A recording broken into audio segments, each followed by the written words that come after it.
So 2 weeks ago, Apple wrapped up their Worldwide Developer Conference, right? We made a video over recapping some of the cool things that they talked about. Now, with recap of that conference means new software. Now, it's not released to the general public, it's in beta. And I'm not brave enough to put an iOS beta on my daily driver, which of course is the iPhone 10. But someone here in the studio is, and I have had a loaner phone alongside my iPhone 10 that has the iOS 12 beta on it. And there are 5 really cool things that I want to share with you guys today. Let's get to it. Number 1 is battery usage, performance, and how well you can actually track your battery using iOS 12. So in iOS 11, your battery was really broken up into one category, battery usage. That showed which apps were taking up the most battery, and it put a percentage next to it to show you how much it was actually consuming. Now with iOS 12, you have 3 different categories: battery level, activity, and of course, battery usage makes its return.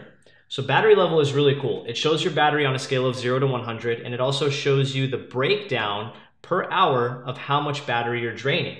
Now, you can select which hour you'd like to see, and once you do, it shows you which apps drain the most battery in that hour based on the percentage from battery usage. Now, battery activity takes it to a different level, and it shows you how many minutes your screen was on during that hour and how many minutes your screen was off during that hour. So the new battery kind of management mode gives you a lot of comprehensive stats. Shows you how much your screen was on during an hour, how much it was off, and how much apps consume battery per hour. So you have a more comprehensive view of just how much you're on your phone. This is really cool.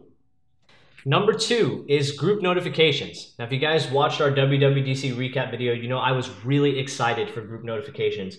There's nothing more aggravating to me than getting multiple notifications from multiple apps, and it almost seems like you have to do this infinite scroll thing through your notification tray just to get through all of them. Now with iOS 12, it takes every notification from every app and groups them in a cool little card stacking type of view.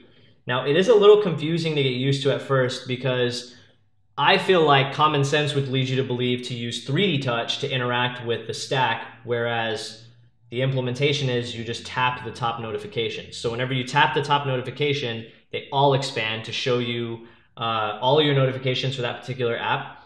And then at the very top, you'll see 2 options. You'll see an X to basically clear all notifications for that app, or you'll see a button that says show less. And once you tap that, it basically groups all the notifications back together. It just makes the notification tray look a lot more organized.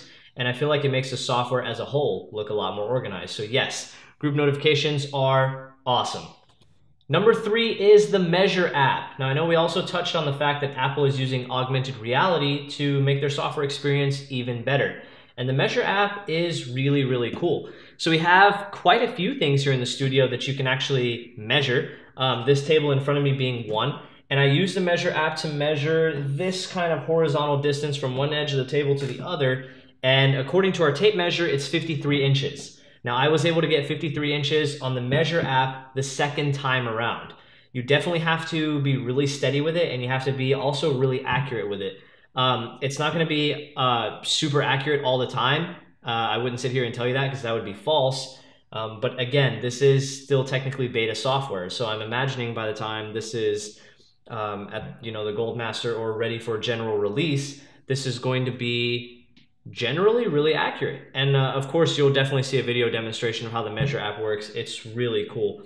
All you got to do is steadily line up the camera to a specific point that you want to start measuring, and you'll see a little dot pop up on the screen. Now that's going to be your first point of entry. You'll select the, I believe it's a plus button, and then from there you'll move your phone and you'll measure along the surface. And once you get to your second point of entry, you'll hit the plus button again, and it'll kind of give you this floating measurement that you can tap to, and it shows you the measurement in different units of measure as well. So the Measure app is really cool, and even in early beta form, it lives up to some expectations. So I'm really happy to see that. Number 4 is screen time. Prepare to be severely disappointed in yourself if you use this feature, because this app will show you just how much you're on your phone every single day. So the cool part is, I mean, obviously you can do things like set downtime, which is basically a schedule for when you don't want to be on your phone, or you can set app limits. Those are one thing. But the cool part about screen time is it breaks down your usage basically for as long as your device is on, and it tells you exactly what category of app you've been using, like productivity, health and fitness, other, whatever the case may be.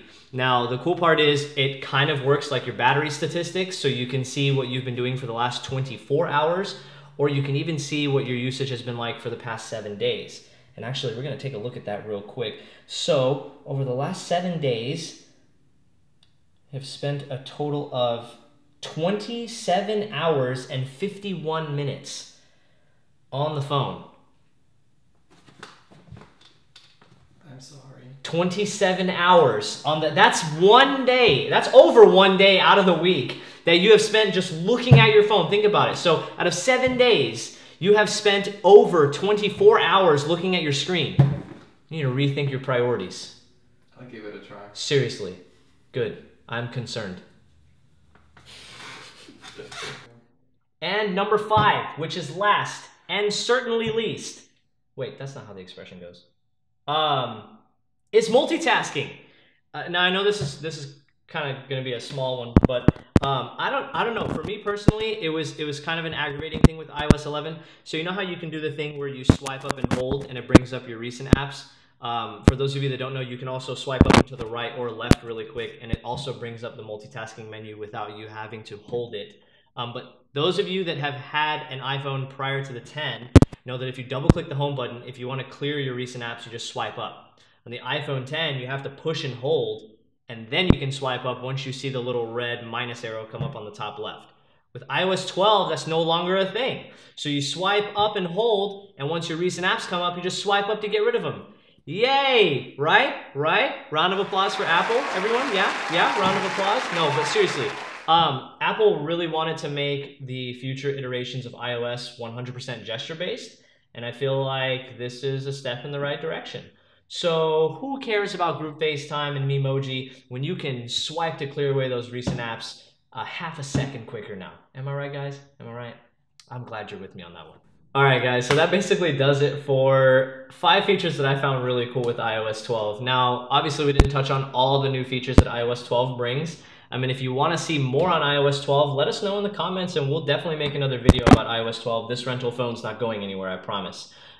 Besides that, don't forget to hit like and subscribe. If you like our videos over beta software, I still have my Pixel 2 XL that has Android P. So if you guys want to see cool features from Android P, let us know. We'll make that video as well. Get at us at the comment section. Let us know what you guys think. As always, thank you so much for watching. I love each and every one of you, and I'll catch you guys in the next one. Peace.